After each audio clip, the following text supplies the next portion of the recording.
What if Kingdom Hearts had a tile-matching puzzle game? Now, what if it was good? This is Kingdom Hearts Gummiship Studio, one of the launch titles for the Kingdom Hearts mobile subscription service. It was released on December 15th, 2008, exactly 16 years ago today. If you've been keeping up with my Cage mobile coverage, you know the drill by now. A minigame with ostensibly simple gameplay, one or two really inspired mechanics, some interesting reuse of main series music and artwork, and one special secret or reveal that makes the whole game stand out. Let's get right into it. Kingdom Hearts Gummiship Studio is a block-matching puzzle game. The internal name for the application is KH Same Game, alluding to the origin of this puzzle style. The goal of the game is to eliminate same-colored blocks. If two or more blocks of the same color are next to each other, then they can be matched. It is always worth more points to match one large group than two smaller groups, so you have to strategize to clear as many tiles as possible in one go.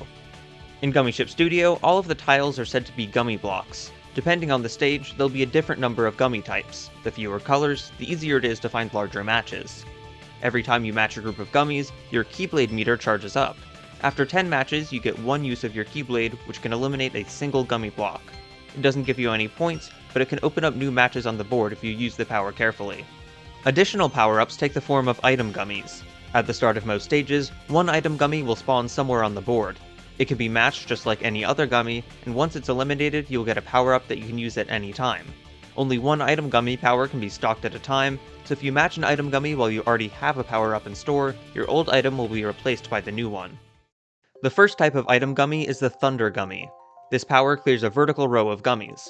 I don't find it particularly useful, since I would rather match the gummies to get points than delete them outright, but it can help you get out of a pinch when there are only a few gummies left. The second item is the Change Gummy.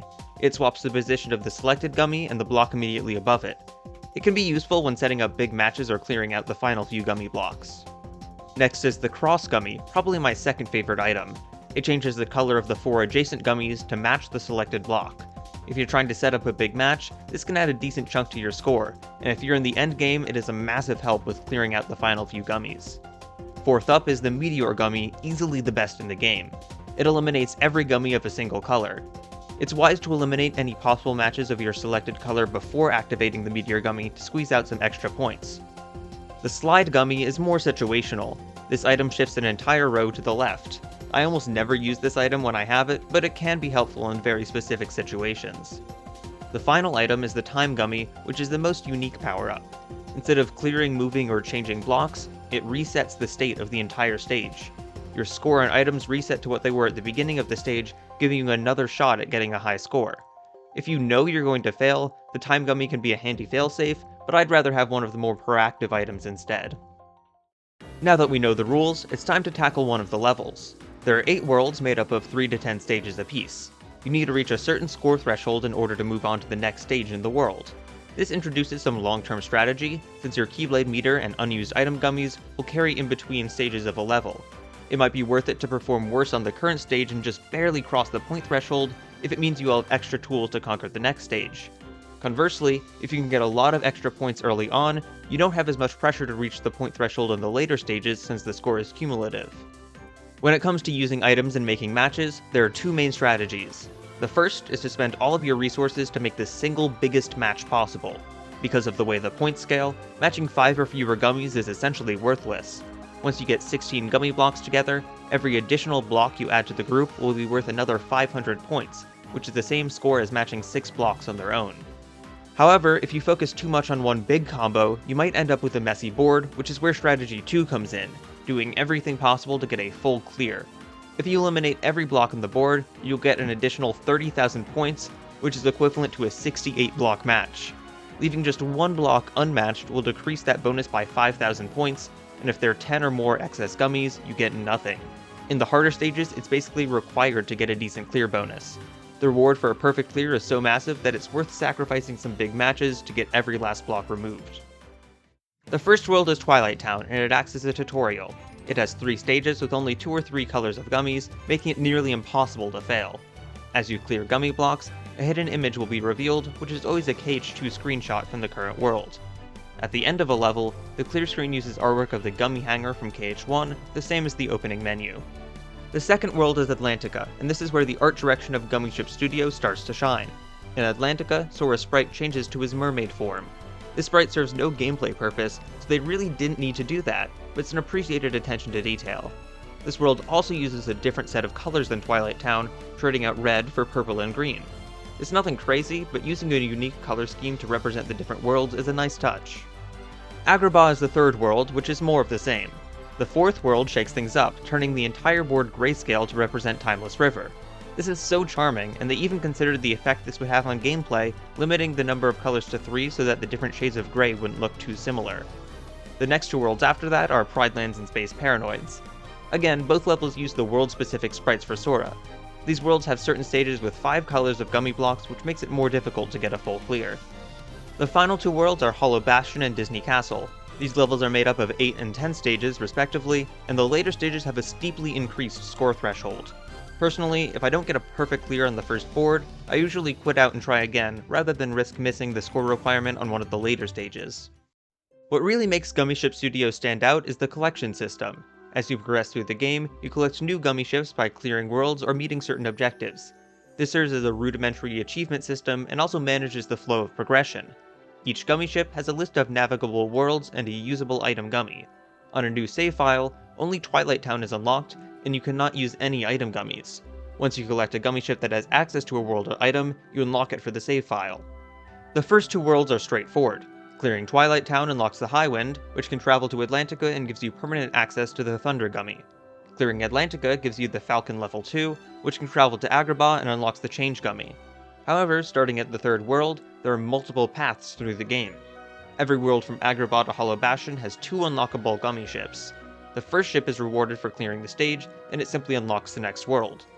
The second ship is rewarded for clearing the stage with an extra challenge, either earning a higher number of points or clearing the world without using item gummies.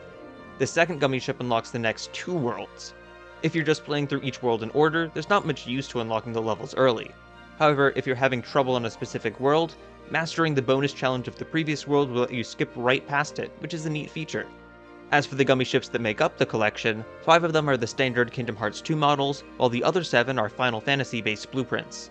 Collecting the ships is a neat way to visualize your progress, and it gives you an incentive to replay levels other than just getting a new high score. The music of Gummiship Studio is a bit more interesting than I was expecting. The main menu uses Gearing Up, the theme of the Gummy Garage in KH2, which feels right at home.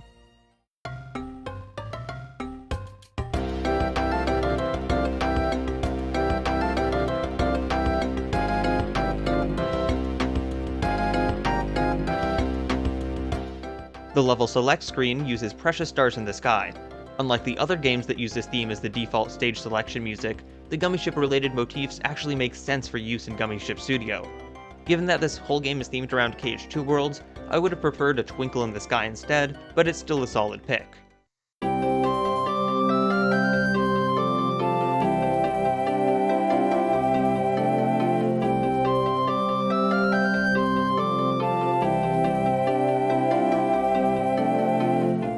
The worlds are where things start to look a bit different. Unlike Cage Spider Solitaire and other minigames that use worlds as levels, Gummiship Studio doesn't rely on the field or battle themes of each world. The first gameplay theme is Blast Away Gummiship 1, which appears in the Twilight Town and Prideland stages.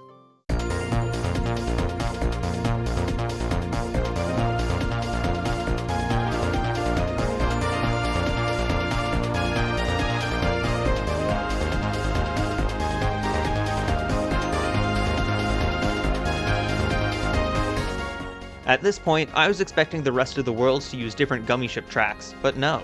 Our next song, playing in Atlantica and Space Paranoids, is Road to a Hero.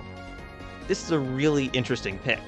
In later games, namely Dream Drop Distance, Union Cross, and KH3, Road to a Hero would be separated from its Olympus Coliseum roots and be used as a general theme for adventure and heroism. It seems like Gummiship Studio is using it for the same purpose, just several years ahead of schedule. I guess no matter how far you go, Olympus Coliseum will always find a way to worm itself into a Kingdom Hearts title. The arrangement is based on the Kingdom Hearts 2 version, which has a unique B section.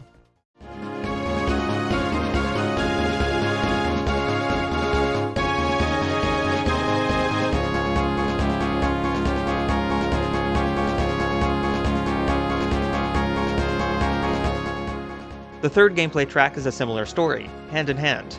Used in the Agrabah and Hollow Bastion levels, Hand in Hand has served as a theme of continuing adventure just as long as it has been a Traverse Town battle track.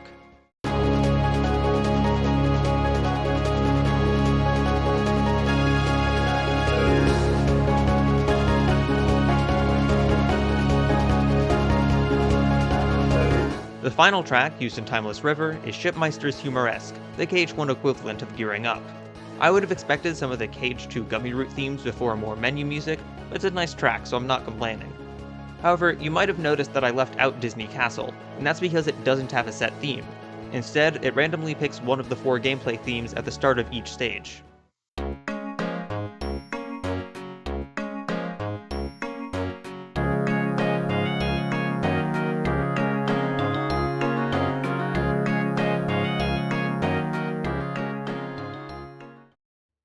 Gummiship Studio is a very special minigame, and the attentive among you might already know why. This is the only minigame from Kingdom Hearts Mobile that was translated into English. That's right, a version of Gummiship Studio was distributed to North American audiences. Regrettably, there's a catch. I know what you're thinking. Catch? What's the catch? But it's even more unfortunate than you're imagining. The first catch is the timeline. Kingdom Hearts Recoded Gummiship Studio, as the English version was called, was discontinued many years ago. The second catch is the method of distribution. It was a Facebook game, so it couldn't be preserved like the other discontinued Flash games of that era. The third catch is the game itself. Recoded Gummiship Studio stripped out most of the content that made the original Gummiship Studio unique.